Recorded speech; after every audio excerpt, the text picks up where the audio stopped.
Hi, welcome to Business Influencers. My name is Chris Salem. You found us here at the TALRadio platform.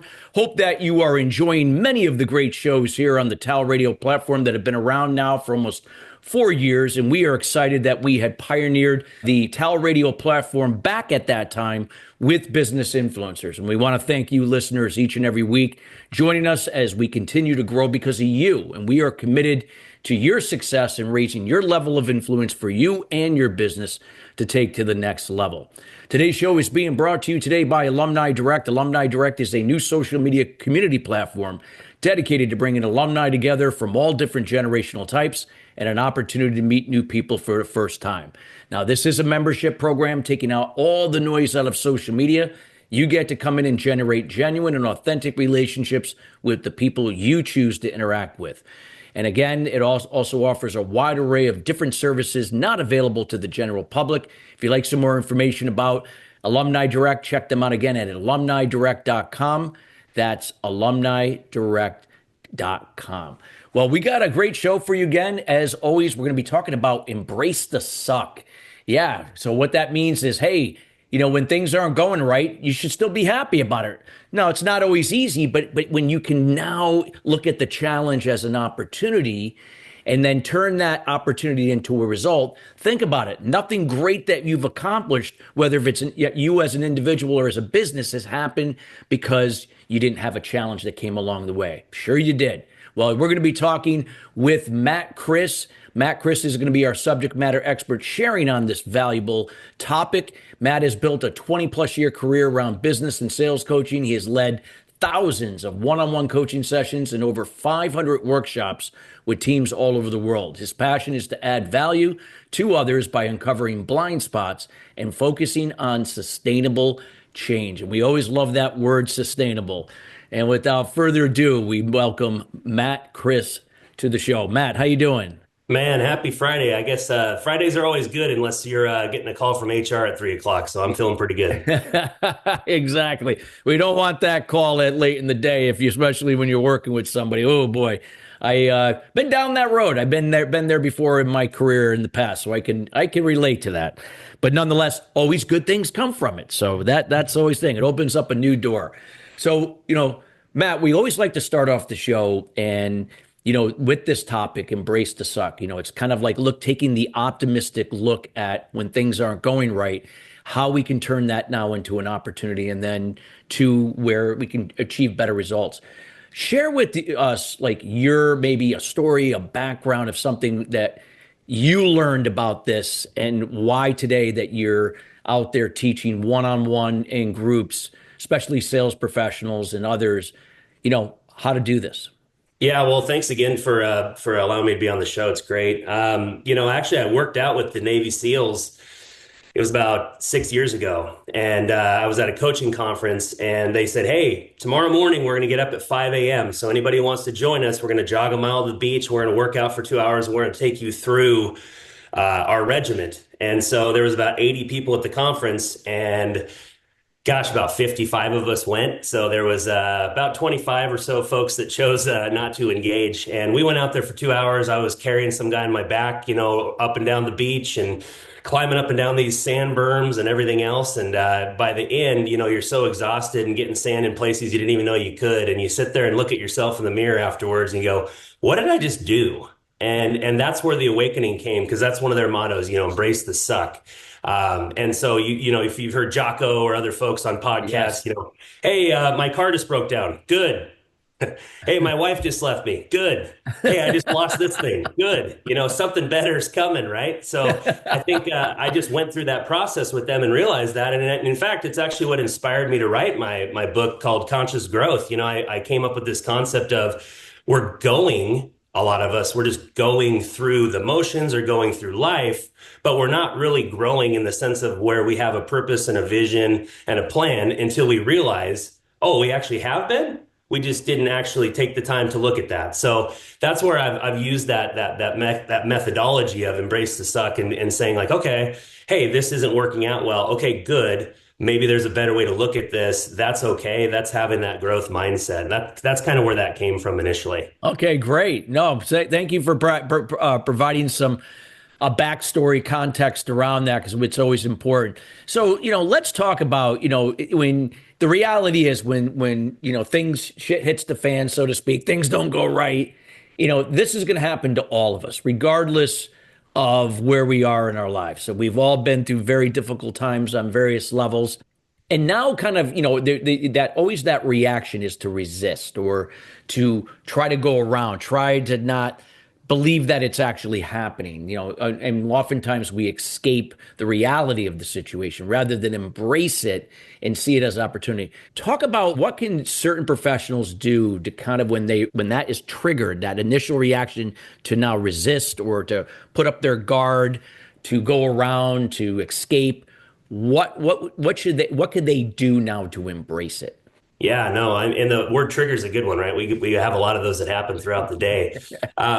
I've noticed, and I'll take you on a quick journey here, but let's just say for the last 6 months, you've been doing the same job over and over. Okay. So nothing changes. You drive the same way into work. You park in the same spot. You go get the same cup of coffee. You open up your emails, stress yourself out, and then you do this over and over for 6 months in a row. Chris, how are you feeling at that point 6 months later? I'm probably going to be bored. I mean, I know I'm used to doing it and it's just easy because I could default right into it. But I'm going to become complacent, and then I'm probably not going to be ready when something alters that routine, and then I'm also realizing it's not really serving me at this point, and now it's if it's been disrupted, it's definitely not serving me. There you go. Yeah. So every Monday, imagine you wake up and you're bored, complacent, numb, and not ready for the day. And then you start your week off that way. Not a recipe for success. So what I've seen actually as an opportunity for folks to change the way they think or change the way they approach something is first to realize for things to change, I need to change. And so when you look over, say, a 30-day period and you look back, and I talk to folks all the time, they're going to say, here's all the things that are wrong. Here's what went wrong. Here's what didn't go well. Here's how my waist expanded. Here's why I didn't like this. All of these negative thoughts come in because our brains are wired to the negative. We're actually always focusing on controlling things, doing the same thing over and over, and finding ways to stay the same. And so we have to fight against that. And what I found one of the greatest ways to do that is through reflection. So I actually have folks look back over a 30-day period, and we look for 3 wins. So every week, basically every Friday. Today's Friday, by the way. So every Friday, you look for 3 wins, and then you also look for one person to be generous to the next week. And this process actually has served me well and folks that I've talked with because they've realized reflection leads to gratitude and gratitude leads to generosity. So when you look back and you're thankful for something you went through, even though it sucked, or if it was great, right? We kind of overlook, oh yeah, that's right. I did take my wife on a date like I said I was going to, or I did take one of my kids out, or I did spend extra time with my coworker, or I did spend extra time with that prospect and client, and ask more open-ended questions and actually be a sales professional. Those are things we overlook because we say, yeah, this didn't work out, or I didn't hit this number or whatever. So we're already wired to the negative. We already know what's wrong. We need a mechanism that's going to help us get closer to that neutral / positive intentional lens.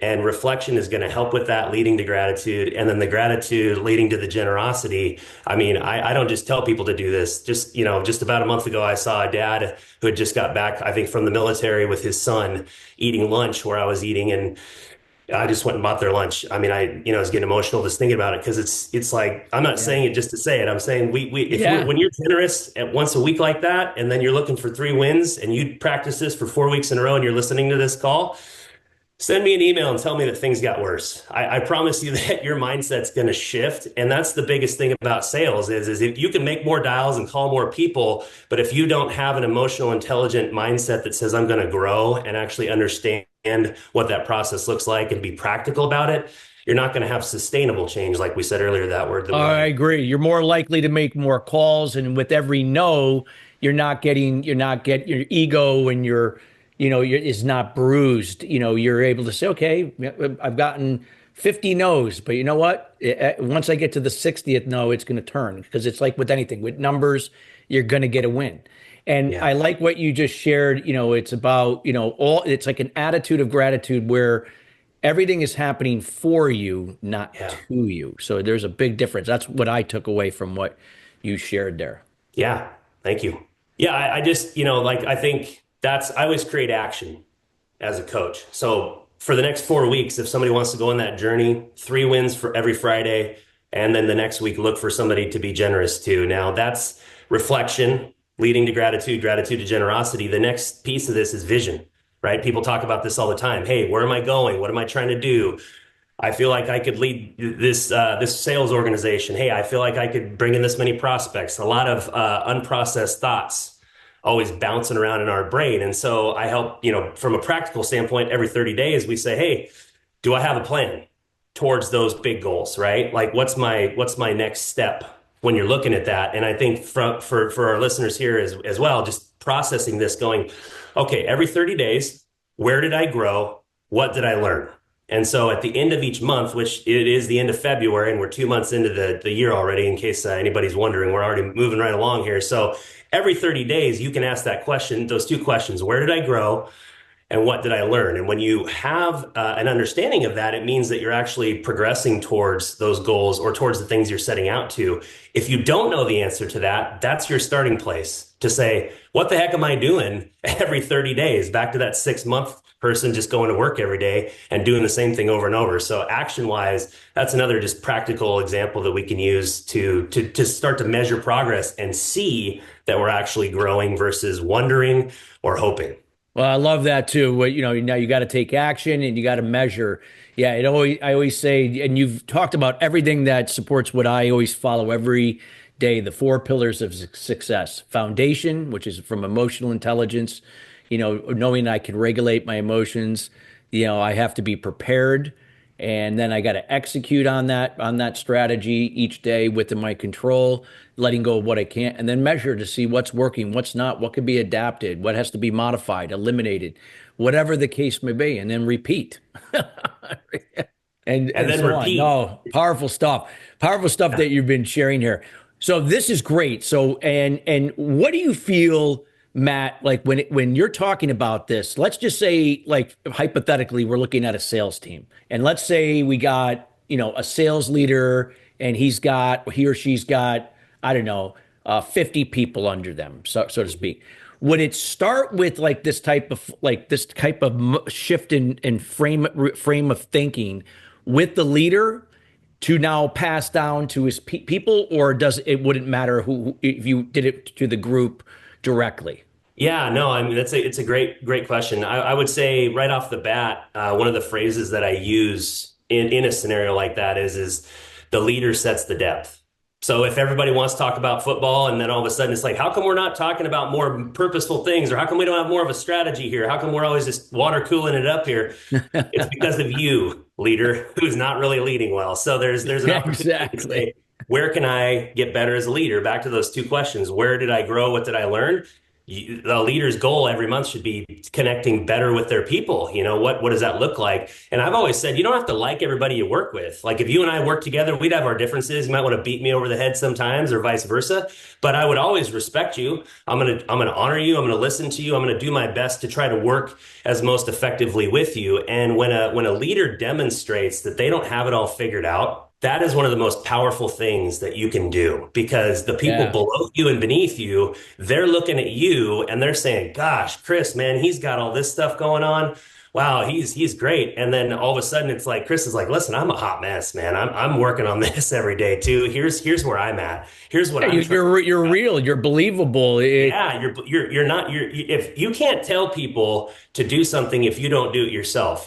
Somebody who lives in an apartment is then telling someone else how great home ownership is, right? Like no offense, but if you have to experience something in order to be able to really take somebody with you through it. And it's a process. It's a process that takes time. And so I think leaders, really need to demonstrate that, get down in the trenches with them, show their true selves, that they don't have it all figured out, that they are a hot mess. And that will create more vulnerability, more trust, and that will actually have that person come to you and share things with you that they normally wouldn't, which you and I both know in our worlds, people share things with you and you're like, they probably don't tell a lot of people that. Exactly. No, excellent stuff that you shared. So, so true. And I love the fact is, yeah, it has to start with the leader because if it has a top-down approach, not that, other people can benefit from it, but if you're going to impact the team as a whole sooner than later, it's probably the best process to use. Yeah. I know you mentioned accountability somewhere, one another in this thing, because when people go through this, Matt, and they kind of start learning this takes time, right? Not everybody's going to make these changes at the same time. And there's going to be discipline involved, being consistent with these changes, accountability. What do you feel like works best to kind of keep it going? Like just to, again, and knowing that not everybody's going to get it, because there's always going to be those people that never get it no matter what, and they most likely won't be on your team or even in your organization after a period of time. But share with that what you find from your experience that could enlighten the listeners here with that. Absolutely. Yeah. I mean, if you look at studies, just to share a few stats, because I like to look at this kind of stuff. If you were just to set a goal, like let's say today you said, I'm going to go walk 3 miles. Okay. Your chances of achieving this goal are 5 to 7% roughly. So pretty small, right? Like, Yeah, because we say stuff all the time. Hey, I'm going to eat this. Hey, I'm not going to do this. And then we do it, right? Because we're just talking to ourselves. In fact, yeah, 80% of the words we say every day are to ourselves, I've learned. And then somebody's listening to this right now going, is that really true? I don't know if that is or not. Is there listening to this right now? So you're always talking to yourself, I promise. But if you just set a goal, chances are really low, 5 to 7%, probably not going to happen. If you say, hey, I'm going to go on a 3 mile walk, I set the goal and then I write it down. Now I'm actually about a quarter of the way there as a shot of trying to do this. So I'm a quarter of the way just by saying it and writing it down. If I say it, write it down, and tell someone, I'm actually about 55 to 60% chance of doing this and going on this 3 mile walk because I told somebody. What's going to happen when I see them on Monday if I'm working with them? They're going to say, "Hey Matt, how was your walk on Friday?" Oh, it was great, and I didn't go. I don't want to sit there and be a liar, or I'm going to be like, yep, I'm still fat and I don't walk. But hey, maybe next week I'll do it, right? There's something about that where you say, I told somebody, now I'm exposing myself to this. Okay, cool. So I said it, I wrote it down, I told somebody, and then I visualize and rehearse and what I'm going to actually do, right? What road am I going to walk on? What's my loop? What time am I going? Get my walking shoes. Okay, we're set up here. 85% chance plus to achieve that goal at that point. So if you say it, write it down, tell somebody, and then visualize what the success looks like, you're going to have a much greater chance of doing this. And I've seen this, I've applied this in my work. So as folks are listening and you're like, man, I just can't seem to get over the hump or create a plan here, telling someone is the key. yeah. That gets you over halfway there, and then visualizing success at that point. Yeah, no, great points. Yeah, it's so important. And again, everyone's going to be, was going to learn at their pace, but nonetheless, if they're making progress and you're tracking that through KPIs, then I guess, hey, it's working. Like if you're batting 250 in baseball, now you brought your average up to 297. Well, you're making progress. At least you're not going down, Yeah. and Yeah. you're I tell people that all the time. I'm like, hey, you're just a couple of hits away from the next level. exactly. There you go. The There you difference go. It's between not like you're never 260 going and to bat a 270. thousand, right? I mean, maybe if you've been to bat once and you got on base, okay, but that'll quickly change once you get it up to bat a few more times. That's right. Yeah, that's right. No, I mean, that whole process of accountability, just to share too, real quick, is this idea of hold, held, and invite. And I write about this in my book too, because I want to invite you, Chris, into my process. See, that feels a lot better than, hey, I want you to hold me accountable to eating better. I'm not your chef and I don't live with you and I don't actually care what you eat. I actually care about you. And if you care about it, then you can let me know and I'm happy to walk Yeah. alongside you, but I'm not going to be sitting there making your salads for you. So invitation creates just awareness, right? And then awareness leads to change. And so when I was going to when I started writing my book, I started telling everybody that I worked with and everything else. Guess what they were saying every time they saw me? Hey, how's the book coming along? Almost to the point where you're like, gosh, dang it, I got 2 more chapters left. Leave me alone. But it was kind of neat to have that process and engage through that. And that's what I learned through it. That's one of the chapters were birthed out of me just creating awareness around the fact that I wanted to change and grow and do something like that. Yeah. So important. So important. And, like I said, there are going to be things getting back to embrace the suck. There is always going to be things beyond our control, things happening in our industry, maybe things happening in our personal life that are impacting our what we're doing in our jobs, all these things. But if we get caught up in the control we can't control, people and situations, then we're going to get lost in the process of what we can control. And this is so from what I gather, talk about like if we shift our thinking towards what we can, against the things we can't, how we could trust that process of using the suck to get us to the promised land, so to speak. Yeah, absolutely. And so that way the promised land doesn't sound like, hey, how's work going? Yeah, another day in paradise. I don't know any workplace that I've ever seen that's paradise, but I guess that's another story. So yeah, I would just share this as a thought when we were talking about our brains and how, we're very emotional. We have the emotional in the back part of our brain, and then we have the logical in the front as it moves forward. So I always tell people it's like a water balloon. If you ever used to put a water balloon on the spigot and turn the hose on and it starts to fill up, that's the back of your brain. And that's where that water is filling up. And that's all those unprocessed, a lot of negative thoughts that are just roaming around. So when I'm connecting with folks, I'm helping them say, okay, over the last 30 days, what are one to two of these like bigger lodges or rocks or whatever you want to call them that are just like you can't let them go?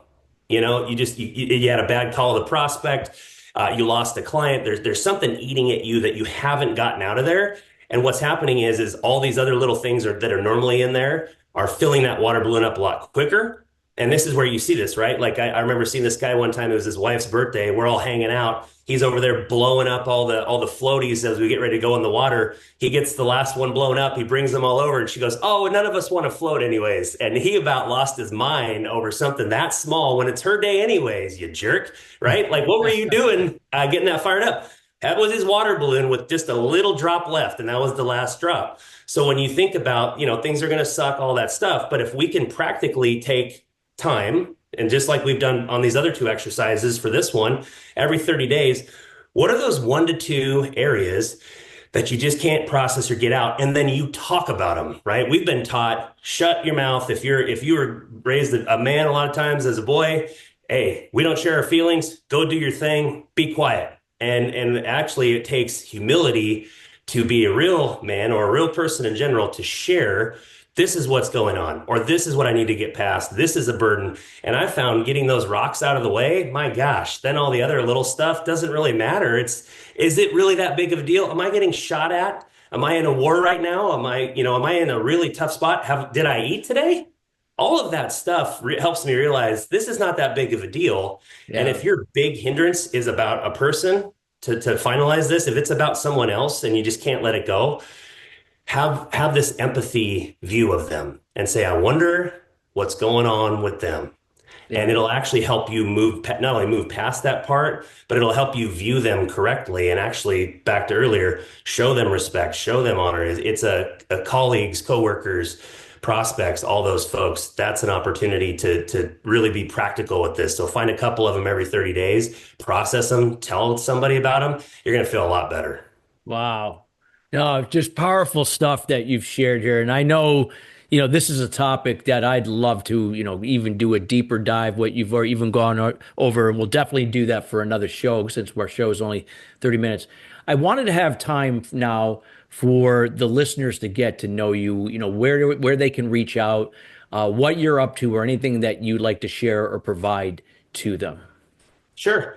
Yeah, and I look forward to the next conversation for sure. Yeah, easiest way to reach me is just on my LinkedIn page, which will be in the comments, and the link to my book that I mentioned. I'd love for any folks that want to read that. It's actually only about 100 pages, so I know attention spans are tough these days for all of us. So I tried to make it short, sweet, and complete. And I think I hit the mark. So I'd love to get anybody's feedback on that and have any conversations about coaching, sales, leadership, et cetera. Always love to do that.